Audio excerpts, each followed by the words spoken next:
Mr. V.K.K. Rajasekaran, Deputy President, Kuala Lumpur and Selangor Indian Chambers of Commerce and Industry, Malaysia.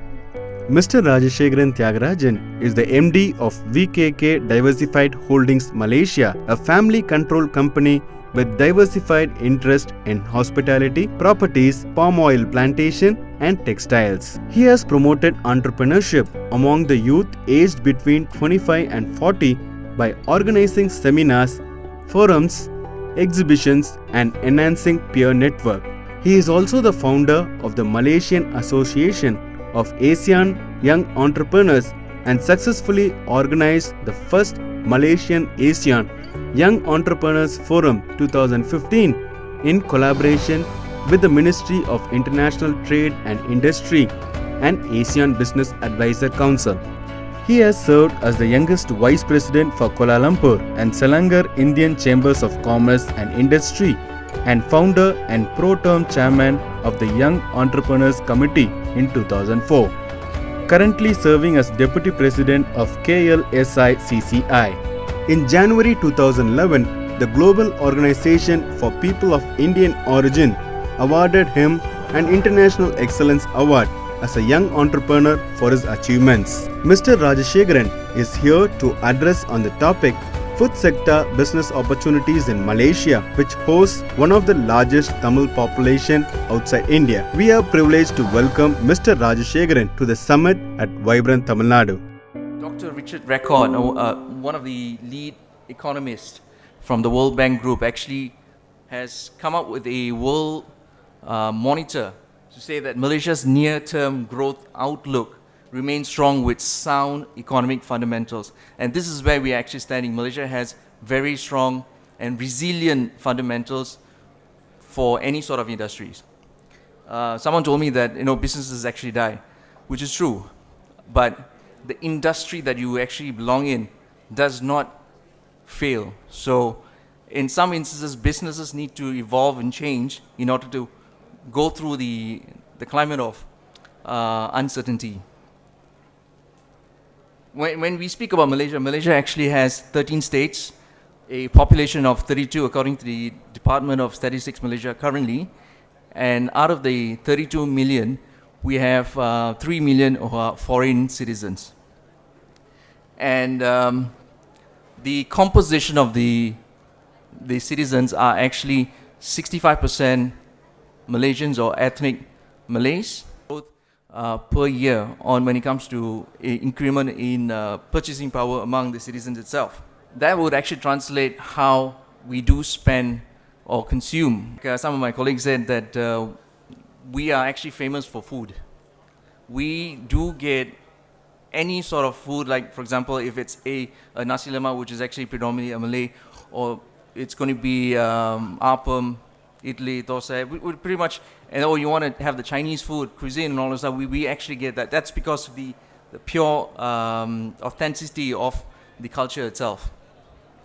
Now, we have estimated to 6.6 million hectares from 33 million hectares of total land. Industrial crops are mostly planted, which consists of oil palm, rubber, cocoa, tobacco, and pepper. While other crops which includes actually paddies, fruits, vegetables, and coconut.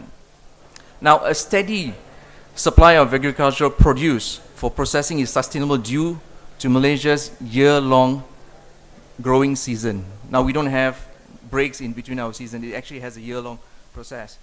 And one of the steps that Malaysia has taken actually to make sure that there are measures to improve and increase and adopting a liberal policy to allow duty-free importation of raw materials to enable the food industry to meet specific demands. And of course, we actually see that this is one of the driving factors that the national key economic areas that the government is concentrating on. Now, some of the subsectors that they actually concentrate on the NKEREA is basically the aquaculture, seafood farming, swiftlet farming, herbal products, fruits and vegetables, and premium processed food, which has high growth potential. Now, we actually try to do this business purely because we want to help the farmers to increase their income. And in addition, the paddy and livestock subsectors are to be encouraged to ensure national food. Now, the food processing sector actually accounts for 10% of Malaysia's manufacturing output. Processed food are exported to more than 200 countries, while the export value of that is more than 20 billion, representing about 70% of the total fruit exports, over 27 billion in 2016. But although when we say that we do export this, but we are a net importer of food products with the import value of 45.4 billion. So we still have a lot of ground to actually say that we have potential to grow the business to be sustainable. Now,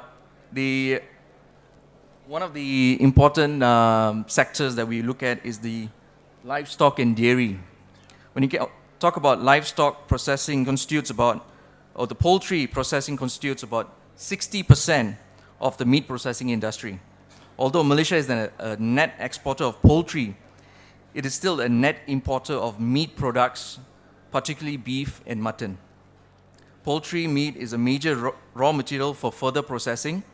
Now, when you talk about dairy products, which is produced such as milk powder, sweetened condensed milk, pasteurized or sterilized liquid milk, ice cream, yogurt, and other fermented milk.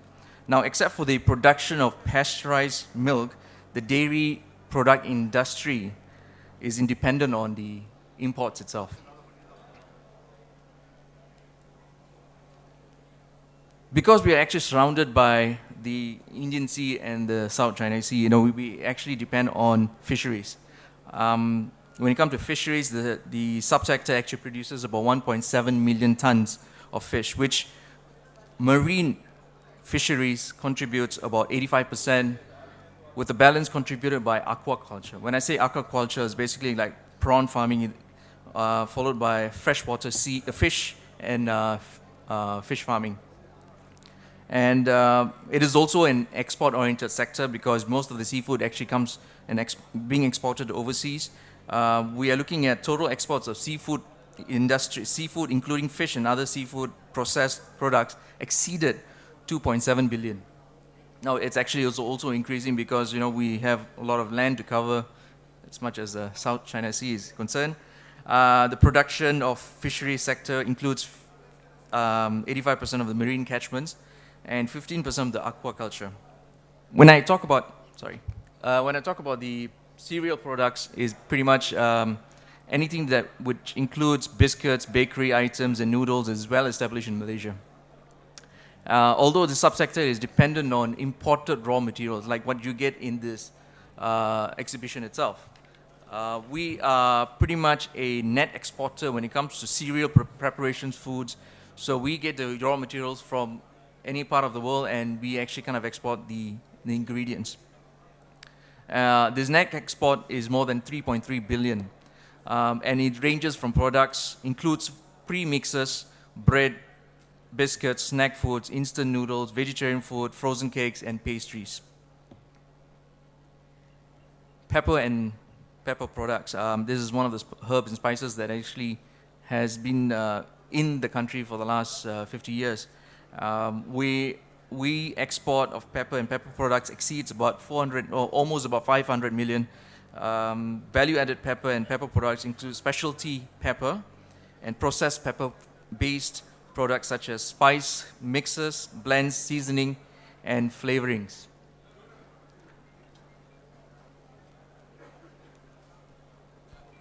Now, we'll talk about fruits and vegetables. We also export a lot of fruits and vegetables out of Malaysia, and a variety of fruits that actually for fresh consumption in domestic and export markets, as well as downstream processing. Now, when I say the major activity in downstream processing of fruits is canning of pineapples, other fruits such as guava, jackfruit, passion fruit, and banana are being processed into puree, juice, snacks, pickles, jam, those kind of stuff. So basically we're looking at like a very condensed way of selling products. Well, being said that, Malaysia remains as a net importer of processed fruits and vegetables with an import amounting of 1.8 billion. The fruit and vegetable processing industry has tremendous potential for import substitution and export opportunities.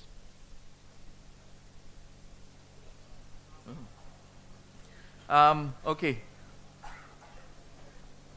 Now, Malaysia is also one of the 8th largest cocoa grinding center in the world, and we actually export cocoa about 4.6 billion, and we export cocoa to 90 countries. Palm oil is one of those things that we look at. We are the world's largest exporter and the second world's largest producer of palm oil next to Indonesia. And 85% of the world output is actually coming from Malaysia and Indonesia. It actually reaches about 64.6 billion. And some of the major markets that we export are Republic of China, India, Europe, Pakistan, and US. We also look at value-added palm oil based to cater health conscious. So now, what are the going concern when it comes to demand for food? So one of the things that we look at is actually convenient foods and health products.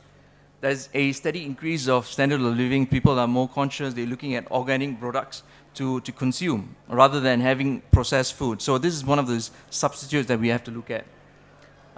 What can 32 million population country would actually support India? Because you guys are looking at 1.2 billion. And the fact that we can be the gateway to ASEAN. See, ASEAN has a population of almost 700 million now. And being a member of ASEAN, we allow for any sort of products to actually being validated in Malaysia. Like, for example, the status of halal. I'm sure that, India also has halal status and all that stuff, but Malaysia was one of the first countries to actually come up with halal certification in the 1970s. And potentially, the market for halal products to be exported to the Middle East, Eastern countries, is actually from 600 billion to 1.2 trillion. And this is where actually Malaysia can play a very important role when it comes to export through Malaysia. Now I'm just going to breeze through some of the talking points, and one of the things that I like to highlight is the industry transformational programs that they're actually doing for food production, because major companies are now implementing transformational programs in order to save costs by 30% in order to produce more. So this is one of the things that I think major manufacturers will have to look at implementing in the next future.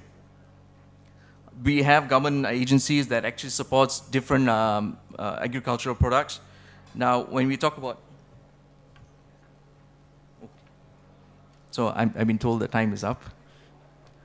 Now, we do have research and development.